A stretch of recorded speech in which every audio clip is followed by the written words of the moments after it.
We're about to get great. We are live. It's all set. We got past some technical difficulties. And I'd just like to welcome everyone. Hello and welcome to 100 Degrees of Impact. I'm Matt Scott, the creator of 100 Degrees of Impact, and I am here with Jose Silva.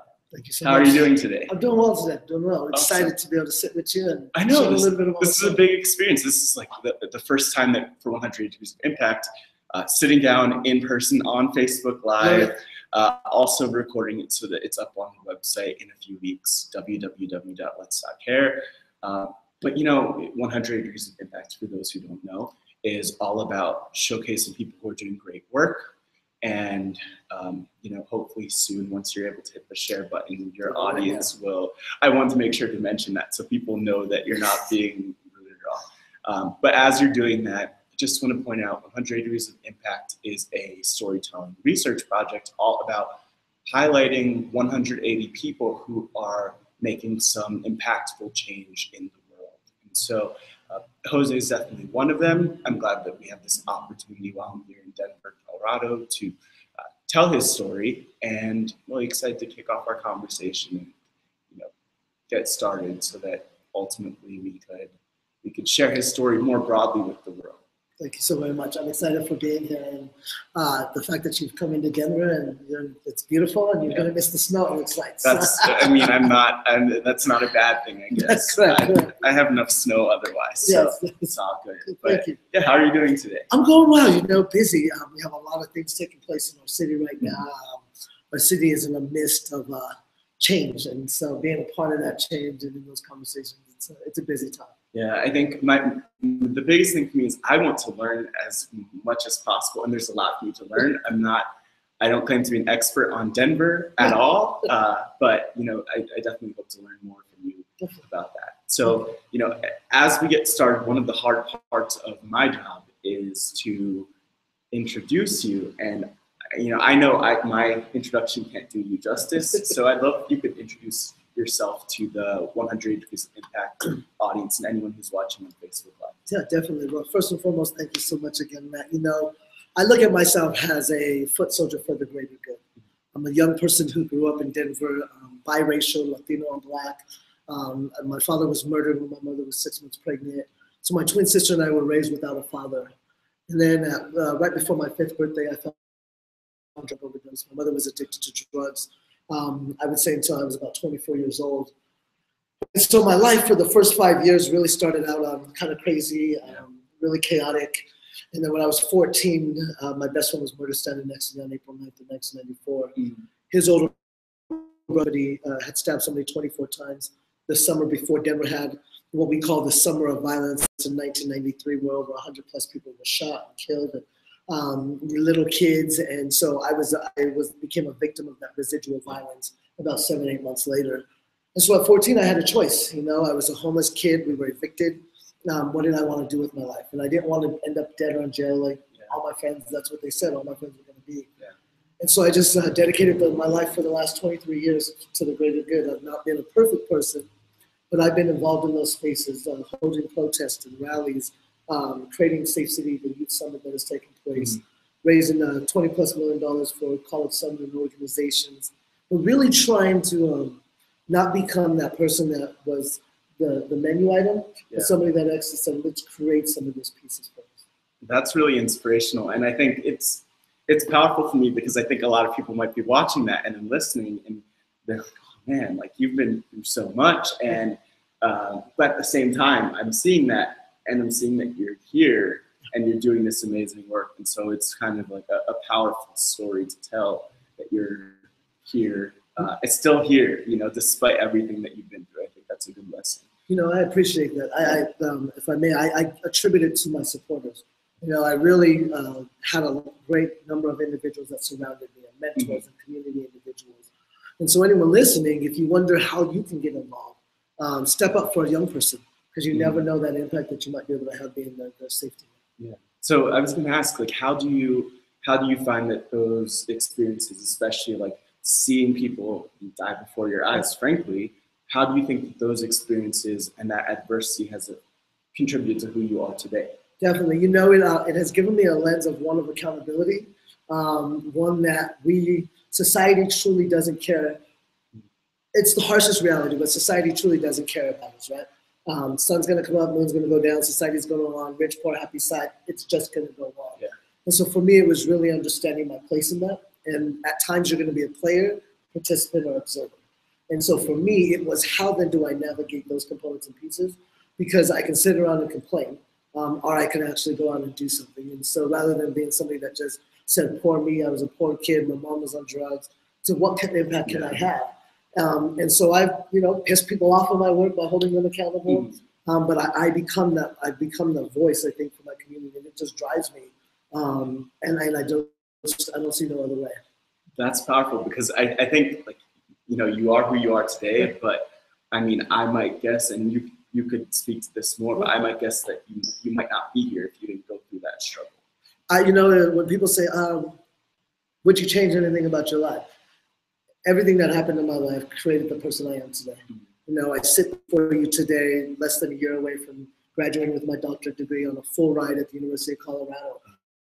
I could have never imagined that, as the kid who grew up across the street in the projects from this university. Yeah. And so, I all of those circumstances and experiences pushed me, showed me, taught me a lesson. All of those, the ups and downs. I love roller coasters, but my life has been a roller coaster, and it's like this. Maybe that's why I enjoy roller coasters so much. That answers it. But I've learned to be able to adapt, and I think that is one of the greatest skill sets that I've been able to give myself. Do you meet with or encounter a lot of people? I should say, how do you really encounter people who have experienced what you've experienced? I'm sure that you interact with a lot of kids or younger people, I'll say, who've been through it, is how I'll phrase it, because it comes in different forms. Definitely. Do you interact with a lot of those people, and what is that interaction like? Yeah, I think my role on the Denver Latino Commission and then my role in a lot of the other positions that I sit on gives me the ability to become a voice for those people and to be able to speak and meet with them and then take that back to the mayor, to the governor, to these candidates that are running. And so I really see that piece and that component for me, and it's enabled and opened those doors. And I become that voice, I think, and that champion, because I can bring their concerns and their issues directly to the people that need to hear. Yeah. And so I'm very blessed, I think, with that ability. Amazing. I guess I'm curious, like, what's all the work that you're doing now? You told us a lot more about your backstory, but what are you busy with now? I know the Denver Latino Commission. Definitely. But what's on your plate? Definitely. So we're sitting in the Whittier Neighborhood Association. I'm the Director of Operations for Creative Strategies for Change. It's a social justice, arts, engagement, and restorative practice nonprofit. So we're really going in and entering into those spaces, trying to engage around dealing with the four eyes of oppression and how do you engage communities and look at the internal pieces of organizations and schools. So we run also some school enrichment programs. And then I'm on the Denver Latino Commission, and that component and piece enables me to help create and draft policy for the Latino community. Being biracial, I could probably sit on the African American Commission as well, but I've been on the Denver Latino Commission now for almost 4 years. And in that role, I've been able to raise about $20,000 for the Roseanne and Domestic Violence Shelter, as the chair of the Denver Mayor's Inclusivity Awards. So we really engage with high levels. We meet with them and say, this is what we're here in the community. These are the metrics and things that we see and we want to bring attention to. And then we become an advocate voice for that. And then the Metrics Consulting, I have a consulting organization, and so we do a lot of work in the community, helping candidates run for office. Denver's about 11 days away from a pivotal election, and so I work with candidates, groom candidates, mentor individuals, and really push people. I grew up poor, but I've run for office 4 times and got 30,000 votes in this city. So that says something, and so I want people to see that and say, go out and continue to run. If you lose once, you keep running and you keep building and building. And so I'm really about trying to build new foot soldiers, and so a lot of my time is there. And then I'm a full-time doctoral student. Yeah, wow. So, kind of busy. A little bit busy. Wow, but the good news is that the election will happen. Yeah. There will be other elections. Correct. This election will happen. Yes. You will finish. You will have your PhD. Correct. Sooner or later, yeah. doctor. October, August 4th is our. So I won't call you doctor yet. Not yet. Yeah. Do you have a sense of why you? I know you spoke about your background, but why you decided to turn toward action instead of anger at the very beginning? when did you start to begin your career, especially with the education advocacy, this mentorship, and everything else? Great question, you know, and I think for a lot of young people, especially us that are men of color, right? The expectation is you become an angry individual, right? And that's how you lash out. And I saw that in my community and in the projects, and it wasn't doing any good. And so, you know, I remember telling my, you know, when I was 6 years old, they were showing Princess Diana and Princess William's wedding again. I was like, I want to be the king. And he's like, we don't have kings here, we have presidents. And they said, then I want to be the president. And that became my call since 6 years old. And people are like, you're Mexican and black, you got an afro, your mom is gay, you're never going to be able to be president of this country. And so when I was 12 years old, we had a lot of drug overdoses in our community projects. And Representative Tony Hernandez came to the community and was like, what could we do? And so I helped pass legislation at 13 years old, House Bill 1085, which created new policies around drugs and drug convictions in the communities. And that became my really first touch point and excited me about it because I knew that's where the decisions were made in the Capitol at the table. And so I just became hungry after that.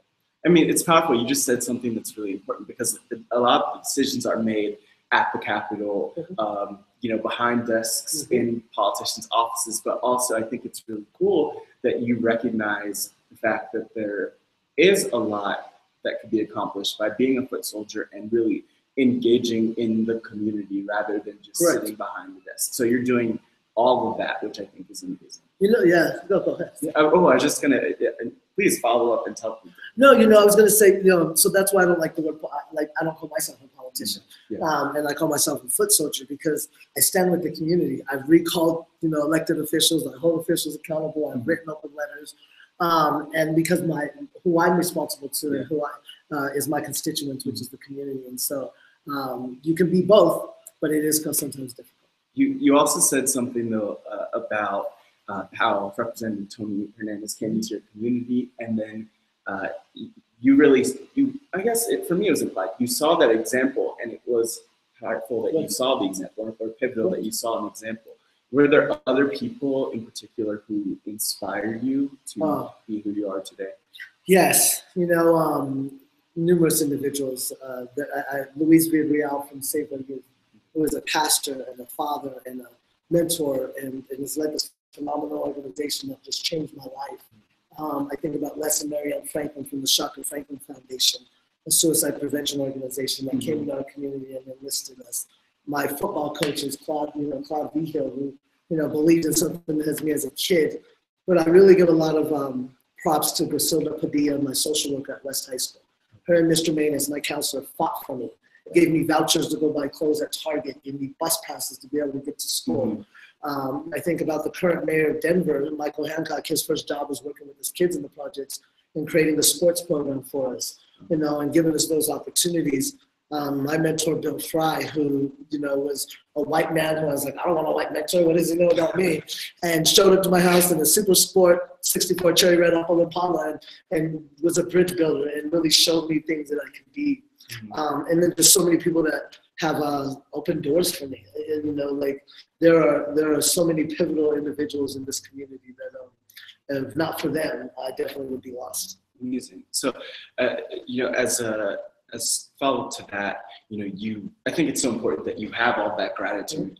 Full-time, I work as a digital storyteller at an innovation agency, Second News, and we really focus a lot internally on gratitude for each other, for our partners, and for our community. And again, going back to what we were saying earlier about anger and you know, that feeling of frustration or helplessness, however it manifests itself, I think it's really important to always be able to take a step back and say, like, I actually do have a lot to be thankful for, despite the adversity in your life. Oh, you know, like, and if I complain, who's going to care? I mean, that's not going to pay my bills, you know. And so ultimately, in the end, you know, and so, but I know those people that stepped in, and so I believe in giving it back tenfold. You know, I knew as a kid, for me growing up and going to school with nothing, what it felt like. So 10 years ago, 9 years ago, we just celebrated 93. I launched the community school supply drive.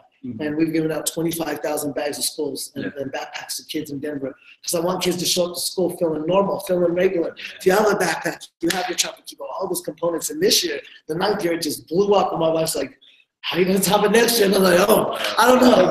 But that's, for me, I feel like those are the spaces I have to enter into because it's been my calling.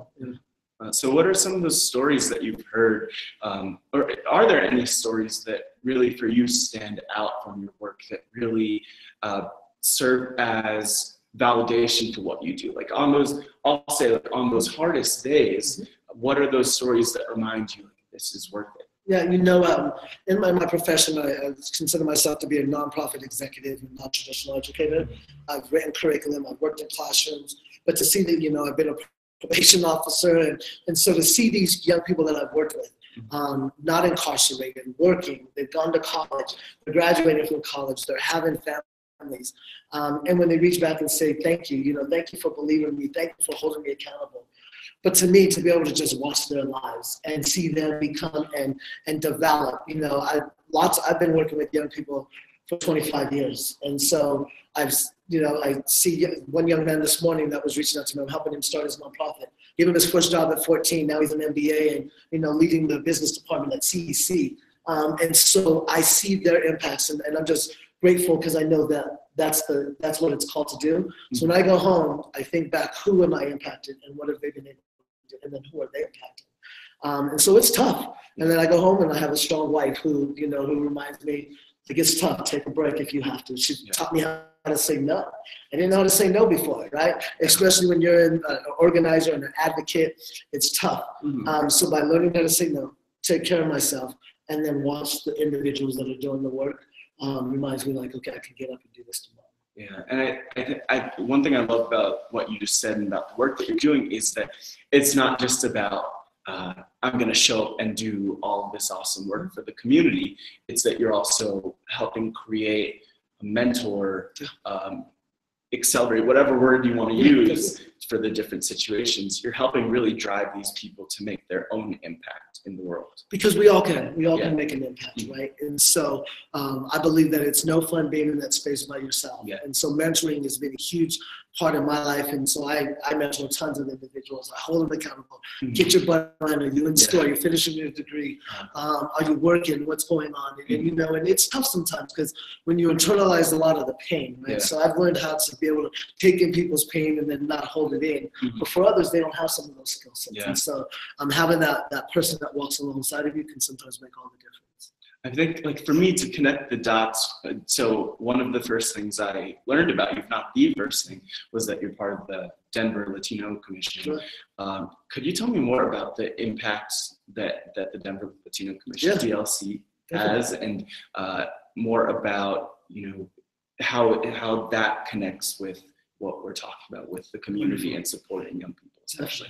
Yeah, so the commissions were created out of the mayor's office. There's 10 commissions, the Latino Commission, African American Commission, Women's Commission, LGBT Commission, Disabled Americans Commission. So there's 10 of us, and there's 20 members per commission. And so we're charged and we're appointed by the mayor, and then we are confirmed by city council, then to come on, and you're appointed to then help create and drive policy and ideas and legislative ideas that the community is bringing to the forefront. So then we become the intermediary between the mayor and the community for our particular community. Now, each of us show up in our own different places, our own experiences, expertise, ideologies, and places of needs, right? And so when I entered in, for me, I came on as this grassroots foot soldier community lens about how do we move that forward. And so for us, over the last about a year and a half, we've conducted community listening sessions where we've invited the community in, nonprofit groups, members of individuals, community-based organizations to tell us what they're hearing in the community and what are their needs. And then from that, we are in the process of creating 3 recommendations that we'll put forth to the mayor that either recommendations around ordinances, policy issues, or things that need to be changed. An example of that would have been LGBT Commission recently was part of the ordinance change regarding gender-neutral bathrooms, single-stall bathrooms. And so those are the kind of level of impacts that you can have. The African American Commission is doing a lot of work with jails and voting right now. And so we're thinking about what are those next steps for the community that they are challenging us with and charging us with. So we're in that final phase of those three components. But then really, truly, the Denver Latino Commission is about mentoring, right? Bringing on new individuals that want to get engaged in the community, their first foot in, and really mentoring them up. You know, I sit on the committee that reviews all of the applications. And recently we had 2 applicants, and one was a young lady that was just starting out. And then everybody else was seasoned professionals, you know, and I continued to be that lens and said, let's bring somebody on that maybe doesn't have no experience because it's our job, and then bring on somebody that has experience. And so we were able to do that. And so that's who we are. We become that voice for the 37% of Latinos that call the city and county of Denver. So what are some of the specific issues that the community of Latino and Latina residents of Denver experience? You know, for Denver has always been an inclusive city. But now that we're experiencing this gentrification, which most big cities, and you know, Denver I think has always been this boom and bust town. Boom in oil, bust, and boom in tech, and then bust. And so we've never really figured out what our identity was, right? We had a strong Latino community, strong Italian community, strong Black community here in 5 Points where we're located. But we still were a very segregated town. And so really trying to find what that identity is. And so identity politics kind of pitted us against each other. And so our job in the Denver Latino Commission is to look beyond that. And so for us, our main issues right now are affordable housing for the rising seniors and the rising senior population. We're number 2 in the nation, in terms of those numbers. So where are they going to go? How are we going to employ them? Where are they going to live? The second piece is our students and education and ensuring that we have an equitable education system. We don't have no per se rule over that, but how do we engage those conversations, support candidates to get elected, but push the conversation forward, either at the state legislation level or at in the community level. And then the other piece is immigration. You know, how do we protect our brothers and sisters in this community of all colors, creeds and nations, right? And it's just not the Latinos. And so how do we enact and enforce and put in protections for those individuals? And so those 3 tend to be some of our high-level issues right now. Small business development is another one. How do you open doors in SBA for women, especially women of color? But then how do you then work with also our educational institutions to become user-friendly for people of color? Right. So how do you find that all of those pieces fit into the national dialogue? Or how is the work that you're doing relevant nationwide? Oh man, it's a loaded question. Well, you look at the landscape right now, right? And in 2030, we will non-whites will be the majority, right? And so as you look at that shift, and in particular in Denver, non-whites they will be 30. They're not the majority now, but 1 in 3 residents have a college degree, but yet we have a 55% dropout rate. So people of color that are attending those schools are still going to be at the bottom wage earner levels in terms of experience of workforce. That's a national issue. How do we create a strong workforce again, strong blue collar jobs? I wish everyone would go to college, but not everyone is, but everyone should have those skill sets to be equipped. And so we can lead some of those conversations in Denver about how we address working with our population, which is similar to a lot of populations around this country. And so I think we could become that incubator around having those tough questions first and those tough conversations first. What are some of your goals, though, I'd say at the end of the day, but really, to be more clear, what are some of your goals, down the line for what you want to accomplish and what impacts you want to have within Denver, but also more broadly nationwide? Beyond the DLC and myself? Oh yeah, just yourself. Yeah, I'm going to run for president of the United States. That's been my goal. And I'm working very, strong on that. I'm looking at a potential mayoral race or city council race here in Denver. But more so, the doctorate degree that I have, I'm focusing on restorative practices around classroom emotional climate and social situation understanding. And truly, I want to take what I'm learning and the research that I'm taking across the country to say we need to stop criminalizing our students and stop the school to prison pipeline. And this is how you do it. You start with our educators and you give them the tools that they need to understand classroom emotional climate, to understand the social situations that students bring with them. So I see a lot of my work over the next couple of years really being focused on leading those efforts around the country to to pass legislations in state houses where we don't suspend students between K to 3rd grade, and then there's restorative practices that are instituted. So I see a lot of that happening, but definitely looking at running for president of the United States. That's key, though. That's one thing I think is so important because, and I don't know how, I'm not really sure how many people are thinking this way, but it's important that we have people representing us as a nation who have actually connected with the community and who are connected, not who are business leaders or whatever it might be, leading something, and not actually the foot soldiers who are on the ground engaging. So I think that's important. I'm wishing you the best of luck, and I can't give an endorsement yet because you're not officially running. Hopefully, you're looking for my endorsement. I would be at one point at your campaign event in Washington D.C. or in the area. Yes. I'll get to my last question because I know we could probably go on forever, and I'm not sure exactly how long we've been on for, but it's been a while. Yeah, definitely. So my last question: if your life were a book or a documentary, what would the title be? Why? So the title would be Chapters of Life. And the reason why is because we live different chapters of our lives. We don't work in the same job now for 40 years. We don't live in the same home for 40, 50 years. We don't stay in the same place, right? And so, but we can also get stuck on one period of our life that could be very detrimental to us. And so if we look at our life in chapters, and this was this chapter, and then you're able to move that page and go on to the next, you can then start to rewrite again. Right? And I think sometimes, especially for those of us that have been hurt, for those of us that have been pained, it is sometimes tough to flip that page. We have to flip that page. And so I look at my life in a series of chapters. And so each chapter will then write the book. And in the end, I will just be proud enough to say I have been able to live it. Wow, well, I can't wait to read that, to watch that documentary, or all of the above when it comes out. Where can people find out more about you, the work that you're doing, and also more about the Denver Latino Commission? Definitely, yes. So you want to find out some more information about the Denver Latino Commission, you can go to www.denver.org/HRCP, which is the Human Community Rights and Partnerships Office, but HRCP, and then click on the Denver Latino Commission, and you can see a lot of the work that we do there. You can find me on Silva for Denver on Twitter, and then I also have a political page, Jose G. Silva, where I update a lot of different events and conversations. And then my radio show is Up Dog on KGNU, and so you can hear me on Tuesdays at 3 p.m. on kgnu.org/metro. Amazing. You heard it here first. And if you want to learn more about 108 Degrees of Impact, you could visit www.lets.care or check out facebook.com/letsyoucare, on Twitter @letsyoucare. So really easy to find what's up with 108 Degrees of Impact. But thanks a lot, Jose. I'm going to give you a nice handshake because I really appreciate this. And until next time, for everyone who's watching, before we sign off, keep impacting.